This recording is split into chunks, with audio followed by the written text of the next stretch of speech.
Bonjour à tous les Bantous partout où vous êtes, que le Père suprême Tatanzambi Amazulu soit loué, soit glorifié, que notre roi Congo règne pour l'éternité et que le Tout-Puissant bénisse son peuple avec abondance partout où ils sont. Donc aujourd'hui nous continuons encore notre série sur les peuples maudits, parce que beaucoup de gens ne savent pas qu'il y a des peuples maudits.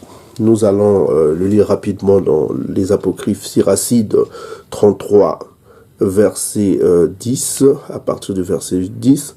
Siracide, c'est les apocryphes. Hein. Apocryphe veut dire livre caché. Hein. C'est ça la définition. Donc on va commencer à partir du verset 10. Siracide 33, à partir du verset 10. Ainsi tous les hommes viennent de la poussière de la terre dont Adam a été formé.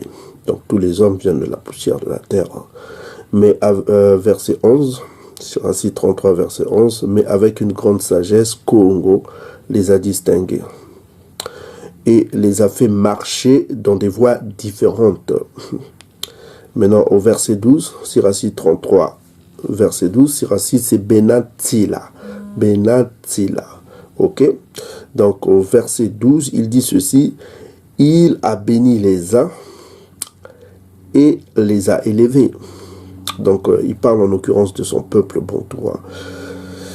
Et a sanctifié les autres et les a approchés de lui. Donc, la sanctification se fait par la loi. Parce que Massa disait que cette loi va vous sanctifier. Donc, si vous voulez être sanctifié, Massa disait toujours au peuple, c'est par la loi que vous êtes sanctifié. Ok?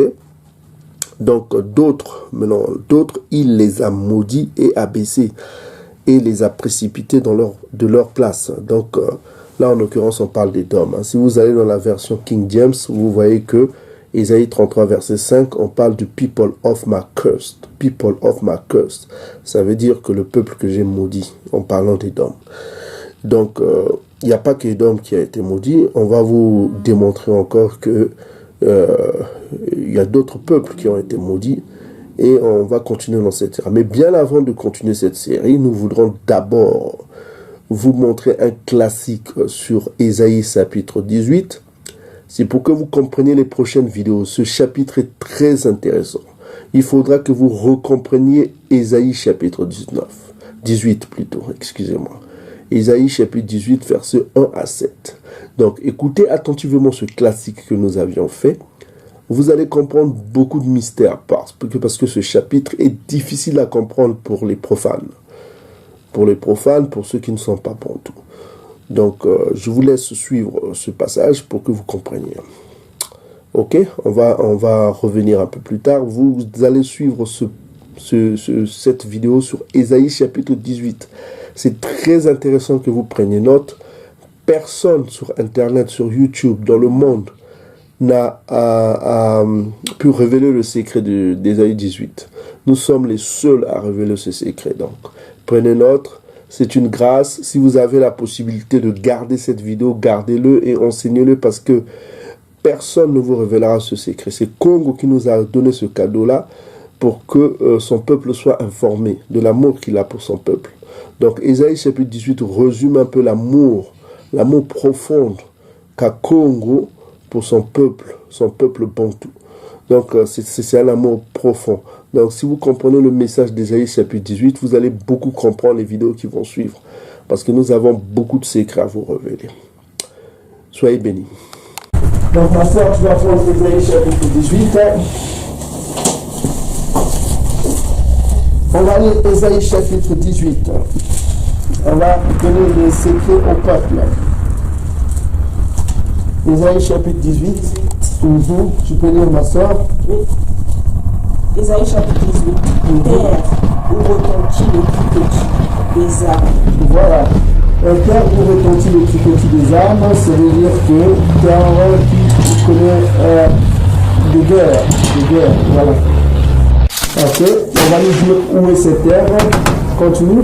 Au-delà des fleuves de l'Éthiopie. Voilà, au-delà des fleuves de l'Éthiopie. La tradition ici c'est Couche. Couche représente le royaume de l'ancienne Nubie, qu'on appelle l'actuel Soudan. Donc la Nubie s'étendait de la partie orientale jusqu'au sud, on a vu la Nubie, donc au-delà des fleuves de l'Éthiopie. Au-delà des fleuves de Couche ne parle pas de l'Éthiopie actuelle, puisque l'Éthiopie, l'empire éthiopien, aussi connu comme Abyssinie, était un empire d'Afrique fondé autour du 270, 1270 si vous voulez, lorsque Yekuno Amlak a renversé Yetparek, le dernier souverain de la dynastie Zagoué. Donc quand on parle de l'au-delà du fleuve de l'Éthiopie, on ne parle pas de l'Éthiopie actuelle, on parle de l'ancienne Nubie. Donc si vous allez le prophète parler, il était plus haut, donc il regardait en bas et il a vu qu'au-delà du fleuve de Couche, au-delà du fleuve de la Nubie, donc on parle de l'Afrique centrale jusqu'en Afrique du Sud. On parle d'un seul peuple, le peuple bantou, le peuple élu, le peuple sémite. On vous a prouvé qu'ils sont sémites, ils parlent hébreu, et on vous a démontré cela. Ceux qui n'ont pas suivi nos vidéos, qu'ils aillent les voir. Nous avons démontré qu'ils sont, et nous continuerons à démontrer cela, parce que c'est important que le peuple sorte du christianisme idiot, le christianisme idomite idiot, voilà, qui prie cette entité-là, qui n'est autre qu'un démon idomite. Ça nous apporte rien. Ok. On réside le peuple élu, les dispersés et les adorateurs de Tata Yambé Yamazulu. Donc continue ma soeur. Toi qui envoies sur mer des messagers. Toi qui envoies sur mer des messagers, c'est-à-dire toi qui fais confiance au royaume terrestre, au lieu de faire confiance à ton Tout-Puissant. Ok, continue. Dans des navires de jonques, voguant à la surface des eaux.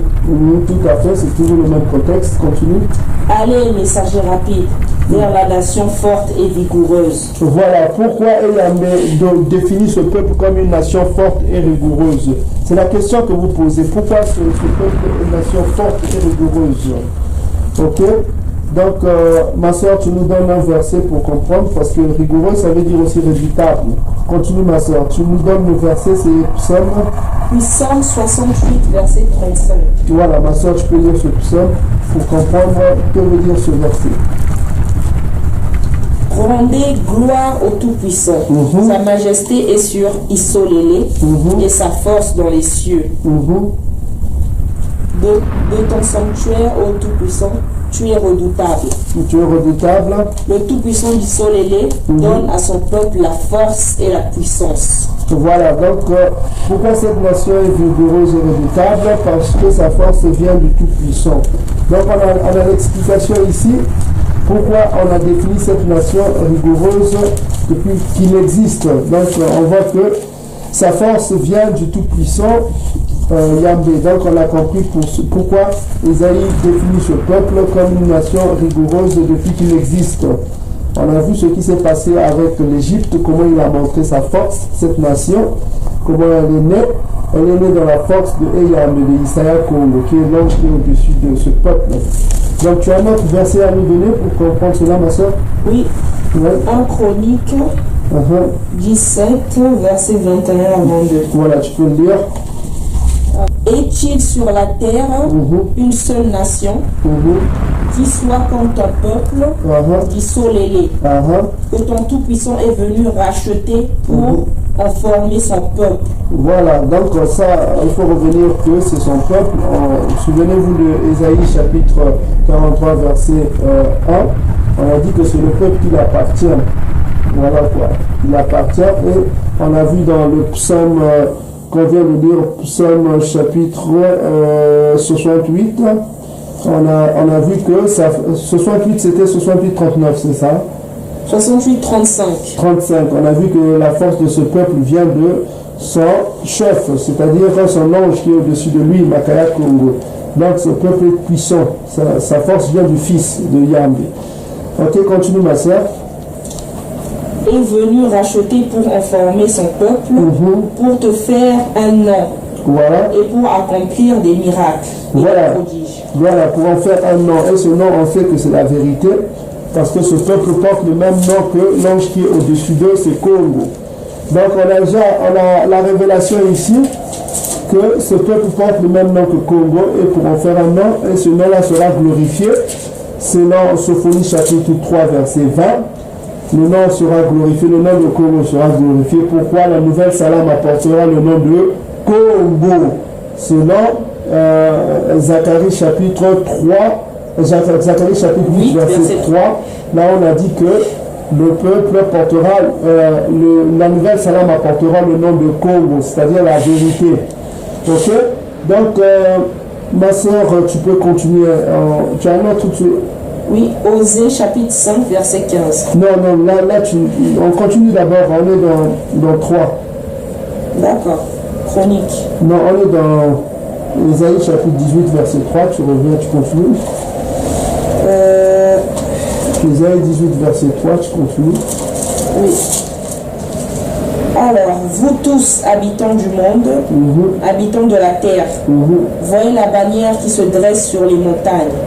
Écoutez la trompette qui sonne, car ainsi m'a parlé Eyambé. Voilà, donc la bannière qui se lève sur les montagnes représentent les royaumes, et la trompette qui sonne, ça avertit un événement qui arrive. Quand la trompette sonne, ça avertit un événement. On va voir cet événement-là, la bannière qui se lève, c'est un jugement qui s'apprête. Et il y a la trompette qui se sonne, ça veut dire ça avertit des événements, des malheurs qui arrivent. On va voir c'est quoi ce malheur qui va arriver. Continue ma soeur. Car ainsi m'a parlé Eyambé. Je regarde tranquillement de ma demeure, par la chaleur brillante de la lumière et par la vapeur de la rosée au temps de la chaude moisson. Voilà, donc on voit ici, il y a deux indices, c'est que Eyambé est dans sa demeure. Il n'est plus hors de sa demeure. Donc on va voir pourquoi il est dans sa demeure. Ma soeur, tu vas aller dans Yosua 5.15. Ce que vous appelez Osée 5.15. On va voir pourquoi il est dans sa demeure. Tu peux lire? Oui. Osée 5.15. Je m'en irai. Je reviendrai dans ma demeure jusqu'à ce qu'il s'avoue coupable et cherche ma face. Voilà, donc c'est ça. Et Eyambé va s'éloigner. Là, il prophétise qu'il va s'éloigner de son peuple. Il va retourner dans sa demeure. S'il retourne, c'est qu'il n'y était pas. Donc, il était parmi son peuple avant. Il était parmi son peuple et il n'est plus parmi son peuple.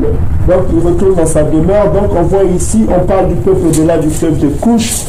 Et au verset 4 ici, on nous dit qu'il est dans sa demeure. Donc, il n'est plus parmi le peuple. Donc, il n'est plus parmi le peuple. Il s'est éloigné du peuple. Et tu peux revenir au verset 4. Comme ça, on va comprendre. Ésaïe chapitre 18, verset 4. Car ainsi m'a parlé Eyambé. Je regarde tranquillement de ma demeure. Par la chaleur brillante de la lumière et par la vapeur de la rosée, au temps de la chaude moisson. Voilà, donc voilà. Donc il nous donne un indice, il dit que cela va arriver au temps de la chaude moisson. Donc on va voir un autre verset qui va confirmer cela. C'est quoi la moisson? Ma soeur, tu vas aller dans Matthieu. D'accord, Matthieu.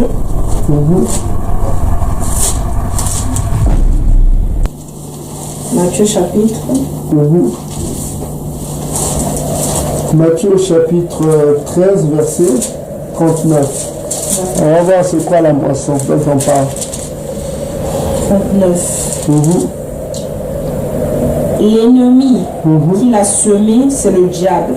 La moisson, c'est la fin du monde. Donc on a un indice ici, la moisson dont on parle dans Ésaïe chapitre 18, verset 4. On nous parle de la moisson, ça veut dire la fin du monde. Donc on a la définition de la moisson. La moisson, ça veut dire la fin du monde. Donc on va revenir dans Ésaïe chapitre 18 pour comprendre pourquoi il dit. Donc il repart dans sa demeure et continue. Tu peux revenir dans Ésaïe chapitre 18, verset 4. Oui. Car ainsi m'a parlé Eyambé. Je regarde tranquillement de ma demeure, par la chaleur brillante de la lumière et par la vapeur de la rosée au temps de la chaude moisson.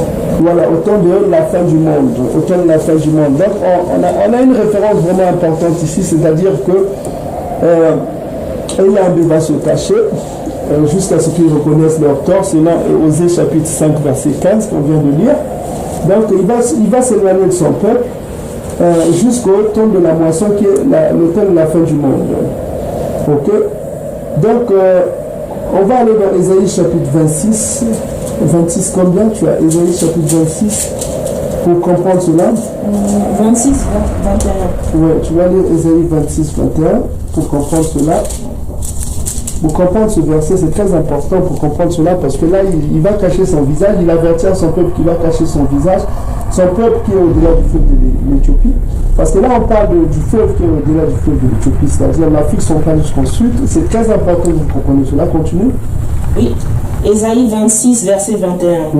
Car voici Eyambé sort de sa demeure pour punir. Voilà, donc il sort de sa demeure pour punir. Donc il ne sortira de sa demeure que au temps de la moisson. Vous comprenez? Donc il va sortir de sa demeure pour punir au temps de la moisson, c'est-à-dire pour punir les nations. Donc il viendra pour juger au temps de la moisson. Donc il nous dit qu'il va cacher sa terre. Donc on revient dans Ésaïe.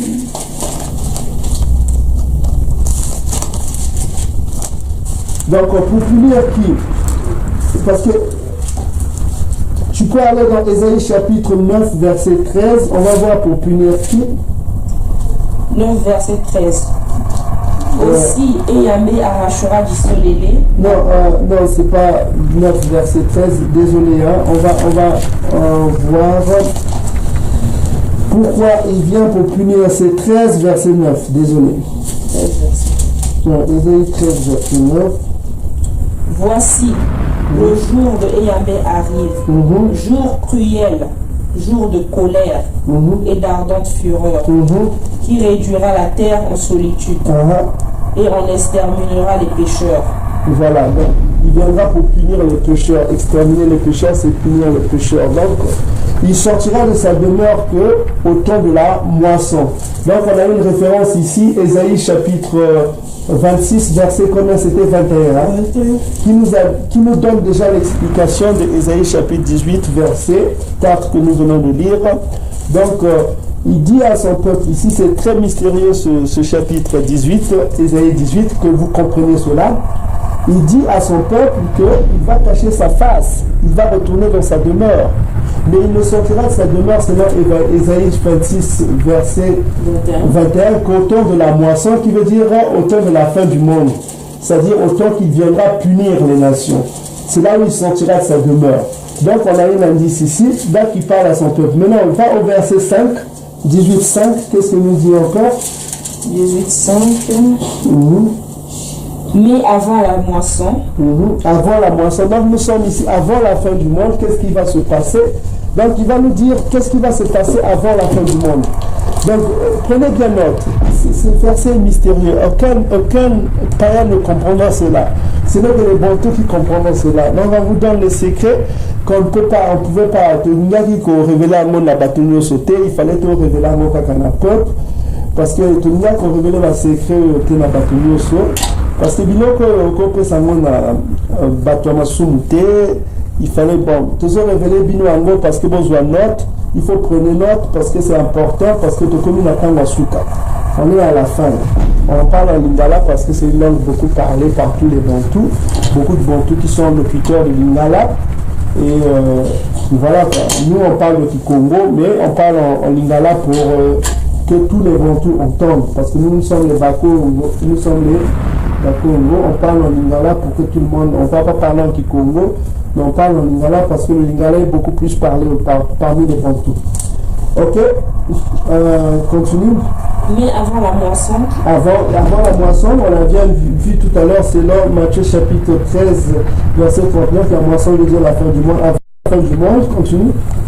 Quand la pousse est achevée, quand la fleur devient un raisin qui mûrit, il coupe les sarments avec des cèpes.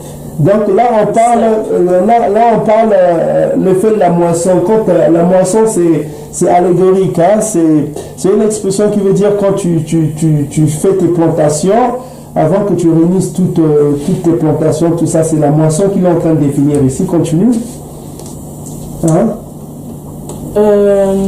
Quand la fleur devient un raisin qui mûrit, il coupe les sarments avec des serpes. Il enlève, il tranche les cèpes. Ils seront tous... Voilà, donc maintenant au verset 6, donc au verset 5, qu'est-ce qu'est en train de dire Yahvé ici? Il a dit avant la moisson. Qu'est-ce qui va se passer avant la moisson? C'est-à-dire avant la fin du monde. Qu'est-ce que ce peuple-là qui est au-delà du fleuve de l'Éthiopie qu'on vient de voir, qu'est-ce qu'ils vont subir avant la moisson? Donc il va donner l'information, qu'est-ce que le peuple va subir avant la moisson. Le verset 6 va nous dire qu'est-ce que le peuple va subir avant la moisson. Souvenez-vous, au verset 4, il nous a dit qu'il va cacher sa face, il va retourner dans sa demeure, il ne sortira de sa demeure que quand il commencera à punir les nations. Pour l'instant, il est dans sa demeure, mais qu'est-ce qui va se passer avant la moisson? C'est-à-dire avant la moisson, avant la fin du monde, qu'est-ce qui va se passer? Qu'est-ce que son peuple va subir? Il va dire ce peuple-là qui est au-delà du fleuve de l'Éthiopie, qu'est-ce qu'ils vont subir? Verset 6. Ils seront tous abandonnés. Donc le peuple sera quoi? Abandonné. Voilà. Vous avez compris? Le peuple sera abandonné. Il sera abandonné à qui? Continue. Aux oiseaux de proie. Les oiseaux de proie représentent les nations hostiles. Ça veut dire les nations qui vous détestent. On a vu tout à l'heure quelles sont ces nations dans Psaume chapitre 83. Les ennemis, à la tête de ces ennemis, c'est Édom et Ishmaël. Et les autres nations qu'on va définir un peu plus tard, on vous donnera des secrets sur les nations. Quand on vous parlera des nations qui et qui, on vous a promis cela, on vous parlera de ça. Donc ils seront laissés aux nations hostiles. Continue. Les montagnes, les oiseaux des proies des montagnes, et aux bêtes de la terre. Aux bêtes de la terre. Les oiseaux de proie passeront l'été sur leurs cadavres. Voilà, donc c'est ça. Donc on a le secret ici que le peuple sera livré aux nations hostiles, aux ennemis de Tata Yahvé qui sont définis dans le Psaume chapitre 83, verset 1 jusqu'au verset 12. À la tête de ces nations hostiles, il y a Édom, qu'on a vu tout à l'heure, et il y a les nations islamiques, c'est-à-dire les musulmans. Et on a vu dans l'histoire que ces deux premières nations, c'est-à-dire Édom et Ishmaël, ils ont été très actifs dans l'esclavage des Bantous et dans l'esclavage des autres Africains, les fils de Cham. Donc on a vu cela. Maintenant on va voir un peu pourquoi il dit et de quel peuple il parle. On va aller dans Jérémie chapitre. Ma soeur, tu vas aller dans Jérémie, c'est ça, Jérémie chapitre 12, je crois. Versets 7 à 9. Voilà, et Jérémie va nous définir Jérémie, le chapitre de Jérémie va donner plus de détails à ça, hein, pour voir qui sont ces peuples qui sont au-delà du fleuve de l'Éthiopie. C'est très important que vous preniez note. Là, on va rentrer dans la profondeur, dans les secrets les plus profonds. Les plus profonds, ok, les secrets les plus profonds, ok. Donc on va rentrer dans les mystères cachés de la Bible. Continue, tu peux lire ma soeur Jérémie chapitre. Jérémie 12 verset 7 à 9. Prenez note, tous ceux qui nous écoutent, nous sommes ici en train de vous donner les secrets cachés. Les secrets cachés de la Bible que vous diront pas les pasteurs parce qu'ils sont aveugles. Ils sont aveuglés par leur Jésus édomite, un Jésus efféminé, homosexuel, et tout ça, c'est pas pour nous ça. Donc, nous sommes dans la vérité dans l'Israël Congo qui va nous révéler. Continue. Tu peux lire, ma soeur, tu donnes le chapitre. Jérémie 12, verset 7 à 9. Allez, tu peux lire, ma soeur. J'ai abandonné ma maison. Donc, on a dit tout à l'heure que dans Éphésiens, on a vu qu'ils ont été abandonnés aux oiseaux de proie. Oui. Continue. J'ai délaissé mon héritage. J'ai délaissé quoi? Mon héritage. Ça, c'est intéressant, ça. Il a délaissé son héritage. Donc, on voit qu'il y a une connexion claire avec Ésaïe chapitre 18, verset 5 qu'on vient de lire. Il a abandonné son héritage. Son héritage. Est-ce que vous commencez à comprendre là? Il a abandonné son héritage. Et on va aller voir ces... Ok. Ok. Oui. On va continuer de lire. J'ai livré l'objet de mon amour aux mains de ses ennemis. Voilà, donc on voit que, comme je vous ai dit, qu'ils ont été abandonnés aux nations hostiles. On a vu, et Jérémie, entre Lili-Maya, qui était son nom, il donne le nom de ces bêtes qu'on vient de voir, des nations hostiles, et ce sont les ennemis, ok, de Tatayambe. Continue. Mon héritage a été pour moi comme un lion dans la forêt. Oh, il donne encore un indice, comme un lion dans la forêt. Donc, où se retrouvent les lions, c'est toujours au-delà des fleuves de l'Éthiopie. Où se retrouvent des forêts, c'est au-delà des fleuves de l'Éthiopie. Donc, il donne des indices, il donne les lions, il donne la forêt, il donne là où est ce peuple-là. Toujours au-delà du fleuve de l'Éthiopie, il donne les indices, le lion et la forêt. Continue. Il a poussé contre moi ses rugissements. C'est pourquoi je l'ai pris en haine. En haine, oui, continue. Mon héritage a été pour moi un oiseau de proie, une hyène. Aussi les oiseaux de proie viendront de tous côtés contre lui. Voilà, donc on a vu que les oiseaux de proie viendront de tous côtés contre lui. On a vu comment les nations sont venues contre les Zoulous. On vous montre la vidéo. Ils sont venus contre les Zoulous. Ils sont venus contre les Bakongo. Ils sont venus contre les Nawa, les Bantous en amour. Hein. Ils sont venus contre les Latins. Ils sont venus avec des forces hostiles. On vous montre les vidéos. Vous voyez vraiment, ils ont été abandonnés aux oiseaux de proie. À la tête, c'est Edom. Edom qui est toujours l'ennemi numéro 1. Et on a vu aussi les Arabes qui ont fait l'esclavage, qui nous ont perturbés, aux Zanzibar, tout ça. On vous montre un peu tout cela. On va continuer, ma soeur.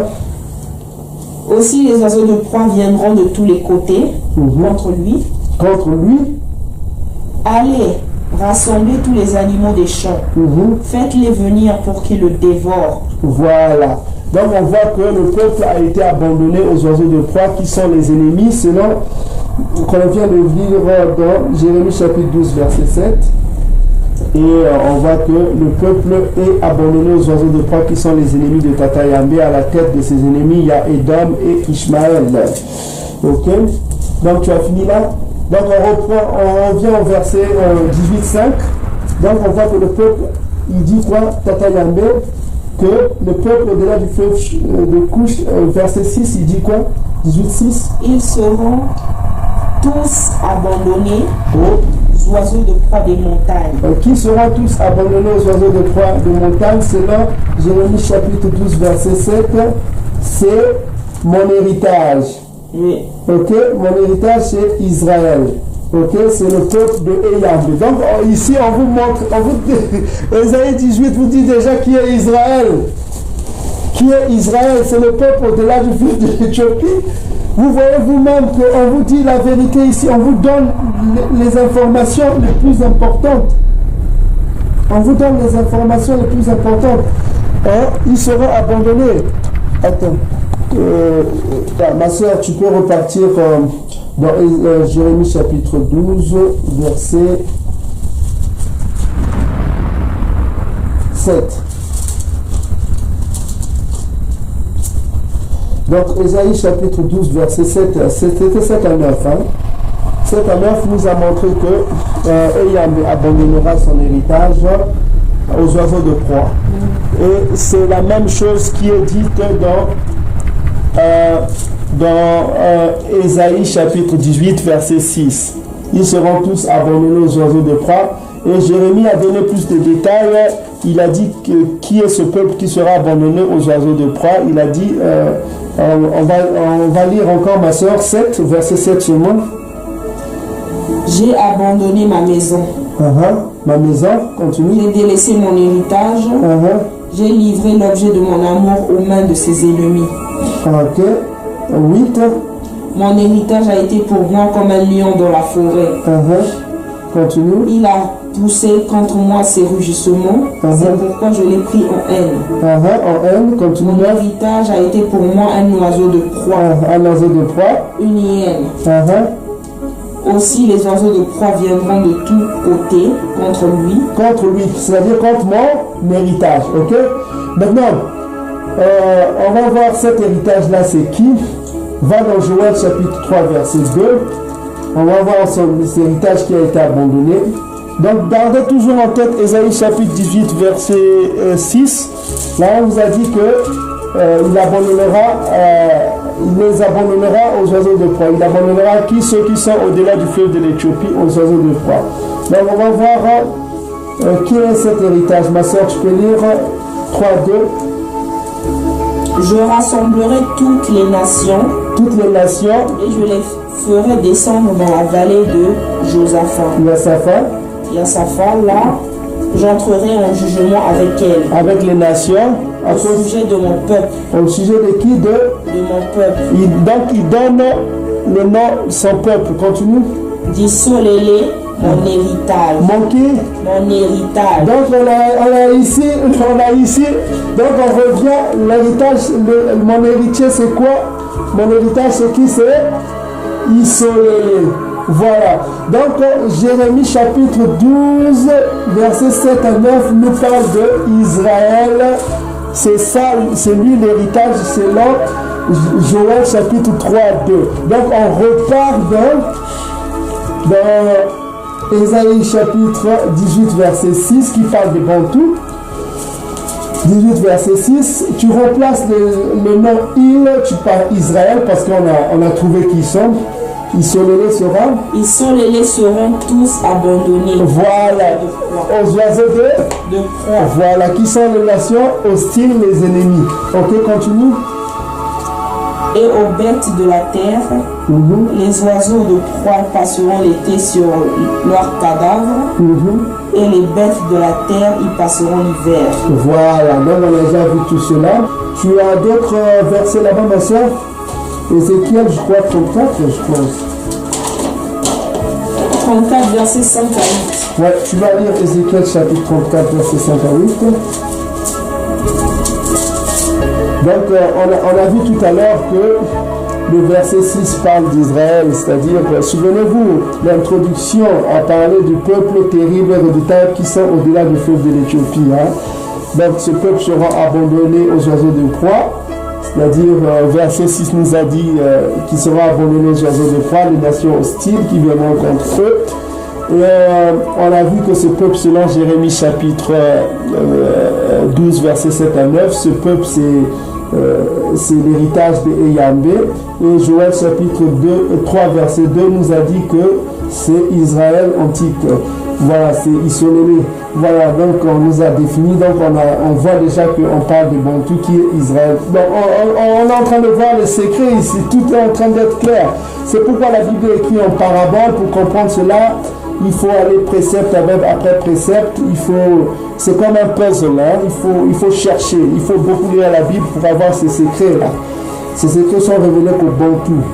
Ok, il faut avoir le Saint-Esprit pour comprendre ces secrets. Continue, ma soeur. Ézéchiel 34, verset 5 à 8. Elles se sont dispersées parce qu'elles n'avaient point de pasteur. Voilà, donc dispersées, vous comprenez, Sophonie chapitre 3, verset 10 à 11, vous dit déjà mais dispersées. Pourquoi on parle toujours d'Israël antique? On continue. Parce qu'elles n'avaient point de pasteur, elles sont devenues la proie. La proie de quoi? De toutes les bêtes des champs. Voilà, elles sont devenues la proie de toutes les bêtes des champs. Donc on revient toujours dans Ésaïe chapitre 18 verset 6. Le peuple a été abandonné, ils sont devenus la proie des ennemis de Tata et à tête duquel il y a Édom et Ishmaël et les autres nations qui sont hostiles au peuple. Avec un autre verset, tu vas dans Josua, Osée chapitre 9. Donc le peuple sera abandonné aux oiseaux de proie, mais on va voir aussi que feront ces oiseaux de proie-là, parce qu'ils feront des choses, hein. Quand ils viendront, ils ne vont pas tuer seulement le peuple, mais ils vont faire aussi autre chose. Donc Osée chapitre 9 verset 6 va nous dire que vont faire ces oiseaux de proie aussi. Continue. Osée 9 verset 6. Car voici, ils partent à cause de la dévastation. C'est-à-dire qu'ils quittent Israël, ils sont partis, ils ont quitté Israël antique. Continue. L'Afrique les recueillera. Voilà, l'Afrique recueillera les Bantous, quoi. Ok. Continue. Memphis. C'est toujours l'Afrique. Continue. leur donnera des sépulcres. C'est-à-dire que ça sera leur demeure. L'Afrique sera leur demeure. Ça ne sera plus Israël antique. C'est l'Afrique qui sera leur demeure. Souvenez-vous dans Isaïe 43 qu'on vient de dire que ça a été donné au Bantou. L'Afrique a été donnée comme don au Bantou. Ok, continue. Ce qu'ils ont de précieux. C'est-à-dire que leur richesse, la richesse des Bantous en Afrique là-bas, continue. Leur argent sera la proie des ronces. Voilà, les ronces, c'est les nations hostiles. Donc on voit ici qu'on repart toujours aux ronces, c'est les nations hostiles. Donc tout ce qu'ils auront de précieux, c'est-à-dire leurs minéraux, leurs diamants, en Afrique là-bas, qui sera leur demeure, leur lieu de sépulcre, leur lieu qui les rassemblera. Ce qu'ils ont de précieux, c'est-à-dire leurs minéraux, la terre que regorgera, les richesses que regorgeront leur terre, leur richesse sera la proie des ronces, c'est-à-dire c'est les nations. Les nations hostiles prendront cela. Ce qu'on a vu, les bêtes hostiles qui viendront les troubler, c'est-à-dire les nations hostiles, c'est eux qui prendront leur richesse. Continue. Et les épines croîtront dans leurs tentes. Les épines, ça représente les difficultés. Les difficultés, soit maladives, financières, toutes les difficultés qu'ils connaîtront et croîtront dans leur tente. Tente représente la maison, dans leur demeure, là où ils habiteront, là-bas en Afrique, qui les recueillera et qui les rassemblera et qui les enterrera. Donc là-bas en Afrique, ils auront des richesses qui ne les appartiendront pas parce que les nations hostiles les prendront. Et puis, dans leur tente croîtront les épines, c'est-à-dire c'est les symboles des difficultés. Ils auront des difficultés là-bas en Afrique. Donc ça, on l'a déjà vu. Et puis, cela est confirmé aussi dans Jérémie chapitre 42 que je t'ai noté là. 14 à 18. Oui, tu vas lire Jérémie 42, 14 à 12. Cela va confirmer un peu Osée chapitre 9, verset 6. Ce qui arrivera à ce peuple là où ils iront au-delà du fleuve de l'Éthiopie. Souvenez-vous, ils partent à cause de la dévastation, ce qu'on a dit dans Osée chapitre 9, verset 6. Ils ont quitté Israël antique à cause de la dévastation.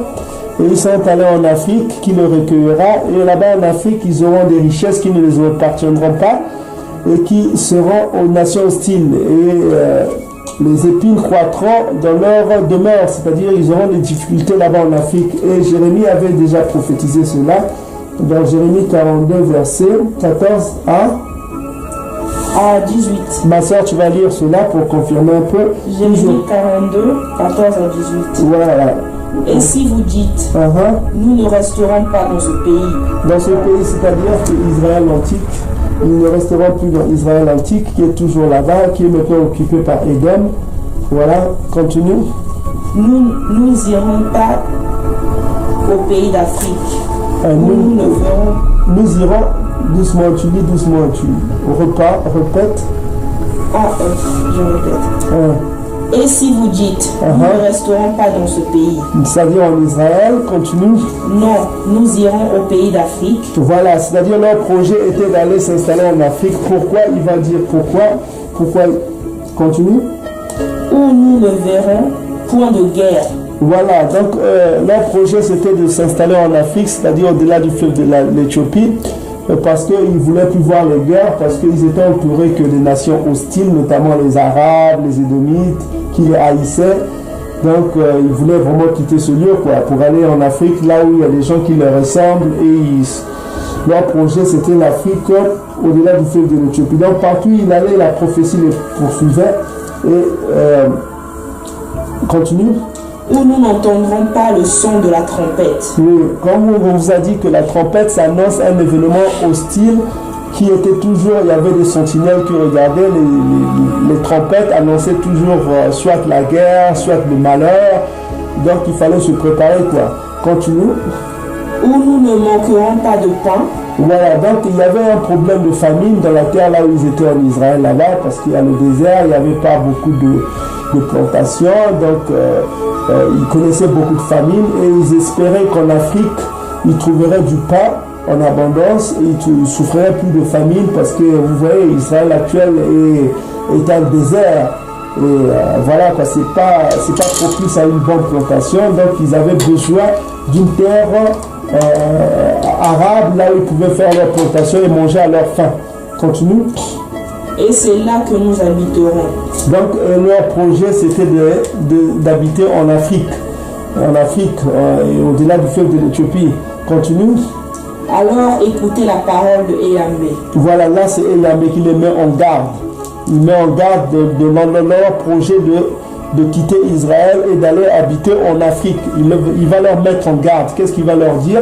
Continue. Reste de Juda. C'est-à-dire des Bakongo. Ainsi parle Eyambé des armées. De pas Juda, Yaoundé. Yaoundé. Ainsi parle Eyambé des armées. C'est-à-dire Makaya Congo, c'est lui Eyambé des armées. Quand on parle des armées, c'est-à-dire le chef des armées célestes, c'est Makaya Congo. Continue. Le Tout-Puissant d'Issolélé. Le chef d'Issolélé, quoi, le chef du peuple. Continue.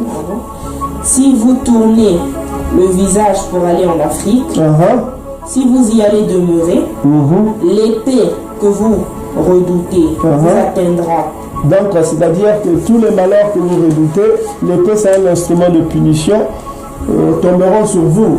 Et on a vu que cette épée est tombée sur le peuple, parce que Ésaïe 18 nous dit qu'il sera abandonné et livré aux nations hostiles.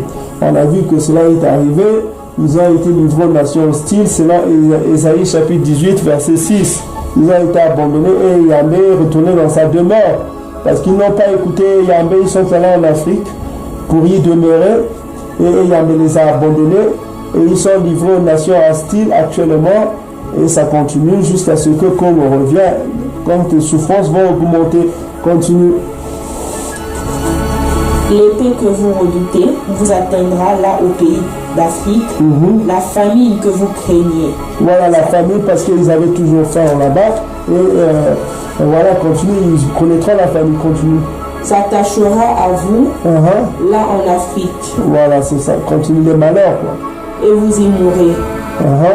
Tous ceux qui tourneront le visage pour aller en Afrique, afin d'y demeurer, mourront par l'épée, par la famine ou par la peste. Les maladies. Et nul n'échappera, ne fuira devant les malheurs que je ferai venir sur eux. Voilà, donc le malheur qui fera venir sur nous, c'est le malheur que nous avons lu dans Ésaïe chapitre 18, verset 6. Nous serons la proie des nations. Les nations-là viendront nous tourmenter. Ils nous feront connaître l'esclavage. Et ce qui s'est passé, il y a eu l'esclavage. Ils nous feront connaître la colonisation. Ils nous feront connaître la séparation de tribus. Ils ont coupé la terre, ils ont séparé les peuples, le Bantou. Chacun est allé par là, par ici. Ils ont colonisé. Ils ont donné la langue de l'oppresseur que les Bantous parlent maintenant. Il y a certains Bantous qui parlent maintenant l'anglais, il y a d'autres qui parlent le français, il y a d'autres qui parlent, qui ont même pris la religion d'Ishmaël, il y a d'autres qui ont pris le christianisme. Donc on voit qu'ils sont venus troubler le peuple, et ces nations hostiles sont venues aussi pour piller le peuple, leur richesse, c'est-à-dire comme on a lu dans Osée chapitre 9 verset 6, tout ce qu'il y a de précieux là-bas en Afrique pour le peuple est devenu la proie des nations hostiles. On a vu les Cananéens Tutsis qui s'en prennent aux richesses des Bantous. On a eu les Édomites qui s'en prennent aux richesses des Bantous. On a vu les Arabes, on a vu les Chinois maintenant qui s'en prennent aux richesses des Bantous. Donc les nations hostiles viennent tous contre les Bantous parce qu'ils savent que c'est là où il y a des réserves d'argent et de richesses. Continue ma soeur, tu as fini avec ce verset 14 ? C'est juste à 18. Ouais.